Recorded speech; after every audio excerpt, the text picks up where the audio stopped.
दिल्ली। फिर से शिवम त्यागी, आपसे एक सवाल जाते जाते, क्योंकि चर्चा अब उस पर होगी। मुस्लिम बहुल इलाकों में बीजेपी को जो वोट मिलता हुआ दिख रहा है, उसके पीछे की स्ट्रेटेजी क्या रही इस बारी? ओवैसी ने मदद की है या किसने मदद की है आपकी?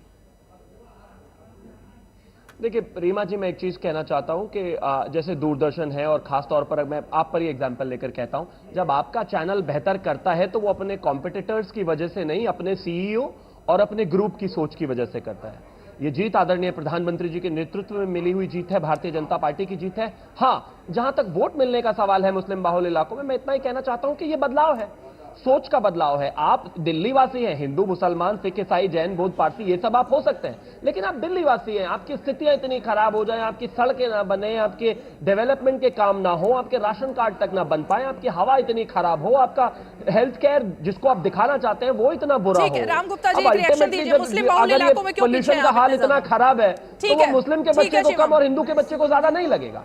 जी को सूचित करना चाहता हूं कि डीडी न्यूज ने जेपी नड्डा साहब का फोटो लगा रखा है बीजेपी का। अरे मुस्लिम बहुल इलाकों में क्यों पीछे हैं आप? नहीं, सबसे पहले मैं कह रहा हूं कि आप एक बार कह दीजिए डीडी न्यूज वालों को कि कम से कम आप तो जो है नड्डा साहब की इस लिहाज से तो फिर आतिशी का चेहरा होना चाहिए था यहाँ पर। क्या नैरेटिव सेट कर रहे हैं राम जी, मतलब सीरियस होइए भाई। यहाँ पर आतिशी का चेहरा नहीं, मुख्यमंत्री कौन है? मुख्यमंत्री कौन है? दिल्ली का मुख्यमंत्री कौन है? यहाँ पर चेहरा किसका होना चाहिए था? इस हिसाब से बताइए ना फिर। आप कम से कम मीडिया का नैरेटिव मत सेट करिए, आप मीडिया को मीडिया काम करने दीजिए प्लीज, उसका परिहास मत करिए, थोड़ा सा सीरियस हो जाइए सर। आप तय करेंगे किसकी क्या तस्वीर लगनी है? आप तय करेंगे? नहीं, पिछले 10 साल आप तय करेंगे?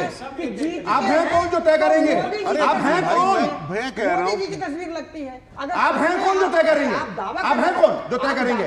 एक मिनट प्रखर जी, मूर्खतापूर्ण बातें मत कीजिए। तीनों पार्टियों के अध्यक्ष लगे हुए हैं, तीनों पार्टियों के अध्यक्ष लगे हुए हैं। आप बहुत ही मूर्खतापूर्ण बातें कर रहे हैं। आप हार में बौखला गए, आपकी लाइन बिगड़ गई है, आप हार से बौखला गए, आप इसलिए मूर्खतापूर्ण बेहुदा बातें कर रहे हैं। ठंडा पानी पी लीजिए, इतना आप बेहुदा बातें कर रहे हैं। हमने ऐसा कोई दुनिया के हर विषय में जानकार मत बनिए, जिस विषय में जानते हो उसी विषय में मुंह खोला करिए अपना। मैंने तो सलाह दी है, पूरा मूर्खतापूर्ण बातें आप इतनी देर से कर रहे हैं और यही आपका तरीका है, आपका यही तरीका है। जब आप आपसे मुस्लिम सीट पर रीमा सवाल पूछ रही है, एक मिनट सुनिए, एक मिनट सुनिए, सवाल जो पूछा उसका जवाब दीजिए। आपसे रीमा ने क्या सवाल पूछा? मुस्लिम सीटों पर आम आदमी पार्टी का प्रदर्शन खराब क्यों है, इस पर जवाब दीजिए। अरे जब काउंटिंग पूरी नहीं हुई तो मैं कैसे जवाब दे दूं? बस तो ठीक है, पीछे हो जाइए, आपके जवाब नहीं है। गुप्ता जी, ठीक है, हमें ब्रेक लेना, लेकिन मुझे सिर्फ ये कहना था, आप लोगों को आम आदमी पार्टी को एक स्ट्रेटेजी आज बनानी चाहिए थी कि जब तक पूरी तरह से रिजल्ट नहीं आ जाते अपने प्रवक्ताओं को चैनल पे ना भेजें, क्योंकि रुझानों पर आपको बात करनी नहीं है, तो फिर आप आए किस लिए चैनल में? मेरे को ये समझ में नहीं आ रहा है। हर चीज के जवाब में आप कह रहे हो कि मेरे को इस पे बताना। अरे भाई चलिए, सतीश उपाध्याय 1400 वोटों से आगे चले। रुकिए, ये मालवीय नगर जो इलाका है रीमा, वो गढ़ माना जाता था आम आदमी पार्टी का। वहाँ पे पूर्व अध्यक्ष बीजेपी के अवध ओझा पटपड़गंज से 5096 वोटों से पीछे हो गए, और ये तो पता ही था। ओले पड़ गए इनको तो कि ये अभी अभी आए थे राजनीति में। 5581 वोटों से आगे चल रहे हैं। 5000 से कम वोटों के अंतर वाली कुल 47 सीटें हैं। ये टैली लगातार अब बढ़ रही है। 5000 14 राउंड के बाद केजरीवाल 223 मतों से आगे। मीडिया से लगा के प्रेसिडेंट से लगा के किसी को आपने छोड़ा नहीं। मोदी जी की फोटो सबको आप लोग बदतमीजी करते हो। नहीं, मोदी जी की फोटो लगा नहीं, फोटो किसका लगाना, तस्वीर किसकी लगाना हमारा अधिकार है। रुकिए। अच्छा ठीक है, सुनिए, आप एक काम करिए, अरविंद जो क्या नाम है, अवध ओझा को आप है ना आम आदमी पार्टी का अध्यक्ष बना दीजिए। चलिए, हमारा कहना मानेंगे आप कहना? ये शीर्ष नेता। चलिए, 5000 से कम वोटों का अंतर, 42 सीटें, और जल्दी से टैली देख लेते हैं। कोई छोटा से छोटा कार्यकर्ता भी ओके, राम गुप्ता ब्रेक लेते हैं, उसके बाद निखिल का रुख करना है। छोटा सा ब्रेक। का जीता जागता उदाहरण है प्रखर जी। ठीक है, ब्रेक के बाद आपसे LIC presents Jeevan Lakshya. Get life insurance with attractive maturity benefits. Also, in case of death of life assured, get 10% of sum assured per annum till maturity, plus premium payment waived, plus maturity sum assured, along with bonus. An excellent policy to plan for children's education and other milestones. LIC's Jeevan Lakshya. जब धरती चीर कर निकलता है लोहे का पत्थर और मिलता है मोंगिया के जोश से, फिर तपता है, पिघलता है और बनता है फौलाद। अब होता है सरिया सारी खूबियों के साथ। मोंगिया स्टील, मजबूत देश का मजबूत सरिया।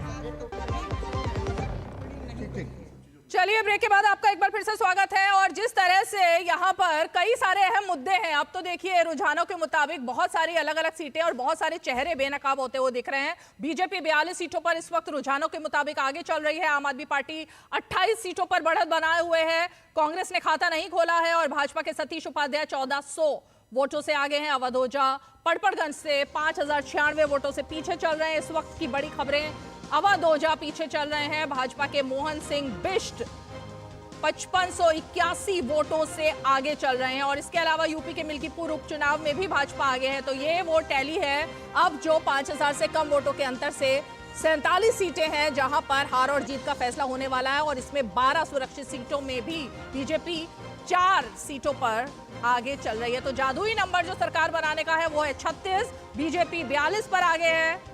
ये इस वक्त की बड़ी ब्रेकिंग न्यूज है। तो देखिए मनीष सिसोदिया जो है वो इस वक्त जंगपुर सीट से पीछे चल रहे हैं। करीब करीब सोमनाथ भारती 1400 वोटों से पीछे हैं। सतीश उपाध्याय 1400 वोटों से आगे हैं। यहाँ एक कांटे की टक्कर की उम्मीद की जा रही थी। और सतीश उपाध्याय इस शुरुआती रुझान कह लें या बीच के रुझान जब हम मान सकते हैं कि बीच तक की आधी वोटिंग काउंटिंग हो चुकी है, सतीश उपाध्याय इस वक्त आगे हो गए हैं। 5000 से कम वोटों के अंतर से ये टैली इस वक्त हमारी स्क्रीन पर देख रहे हैं। बीजेपी किन किन सीटों पर 5000 के वोटों से के कम के अंतर से आगे चले। संजीव झा आम आदमी पार्टी के बुराड़ी से आगे चल रहे हैं। 5000 वोटों से कम का अंतर है ये। बीजेपी अहिर दीपक चौधरी बादली से ये आगे चल रहे हैं। आम आदमी पार्टी पीछे चल रही है। मुंडका से भी बीजेपी के गजेंद्र द्राल ये आगे चल रहे हैं। और साथ ही किराड़ी से भी अनिल झा आम आदमी पार्टी के वो आगे चल रहे हैं। तो कुछ, लेकिन वोटों का अंतर काफी कम है। सुल्तानपुर माजरा से भी आम आदमी पार्टी के मुकेश कुमार अहलावत, इस सीट पर भी सबकी नजरें लगी हुई थी प्रखर। नांगलोई फोन पहुंचा था इनके पास, ऐसा इनका दावा है जी। मनोज कुमार शौकीन बीजेपी के आगे चल रहे हैं। अच्छा, तो रीमा एक सवाल हमें पूछना चाहिए कांग्रेस से, कांग्रेस के प्रवक्ता से, कि जो राहुल गांधी जी ने जो प्रचार किया दिल्ली में, उसमें से एक जगह एक बार ये टैली भी दिखा देते हैं। 1000 से कम वोटों पे 9 सीटें हैं, जिसमें आम आदमी पार्टी के मॉडल टाउन से अखिलेश पति त्रिपाठी 550 वोटों से ही सिर्फ आगे चल रहे हैं। पटेल नगर से प्रवेश रत्न आम आदमी पार्टी ये भी 5059 वोटों से आगे चल रहे हैं। दिल्ली कैंट से आम आदमी पार्टी के वीरेंद्र सिंह कादियान ये भी 392 वोटों से आगे। अब ये तो बहुत ही कम अंतर है। दुर्गेश पाठक प्रवक्ता है आम आदमी पार्टी के, 768 वोटों से इस वक्त आगे चल रहे हैं। और नई दिल्ली से अरविंद केजरीवाल मात्र 386 वोटों से आगे चल रहे हैं। मात्र महरौली से महेंद्र चौधरी 628 वोटों से आगे चल रहे हैं। आम आदमी पार्टी के हैं ये। और डॉक्टर अजय दत्त अंबेडकर नगर से आम आदमी पार्टी के वो भी आगे चल रहे हैं 317 वोटों से। शिखा राय बीजेपी, सौरभ भारद्वाज ये सीट इस बार बहुत अहम मानी जा रही है, 770 वोटों से वो आगे चल रही हैं। तो मार्जिन अभी कम हो गया, पहले 17000 तक पहुंच गया था, अब 770 है सिर्फ। इसमें ये गौर करने वाली बात है रीमा, जो हमने जो डेटा दिखाया है, 1000 सीट से जो सिर्फ मार्जिन जो चल रहा है उसमें आम आदमी पार्टी के नेता ज्यादा हैं। मतलब जो अभी बदलाव की उम्मीद अगर टैली में की जा सकती है तो ये वही सीटें होंगी। और ऐसे में हो सकता है कि आम आदमी पार्टी को, हो सकता है कि आम आदमी पार्टी की सीटें और कम हो जाएं। क्योंकि टफ फाइट में जहां से बहुत कम मार्जिन से आम आदमी पार्टी के नेता आगे चल रहे हैं, जहां भी चल रहे हैं। क्योंकि पिछली बार मनीष सिसोदिया लगभग 5000 वोटों से 3000 के आसपास वोटों से ही तभी उन्होंने सीट छोड़ी। और उसी सीट को लेकर मेरा सवाल आपसे है कि राहुल गांधी ने जो प्रचार किया था पटपड़गंज सीट पे, पहला प्रचार किया था, अगर मैं गलत नहीं हूं तो पहली शुरुआत वहां से की थी उन्होंने दिल्ली चुनाव में। और पटपड़गंज सीट पर मैं आपको कांग्रेस की स्थिति बता रहा हूं, इलेक्शन कमीशन की वेबसाइट के मुताबिक यहां पर अनिल कुमार जो है उन्हें सिर्फ 3396 वोट मिले हैं चौथे राउंड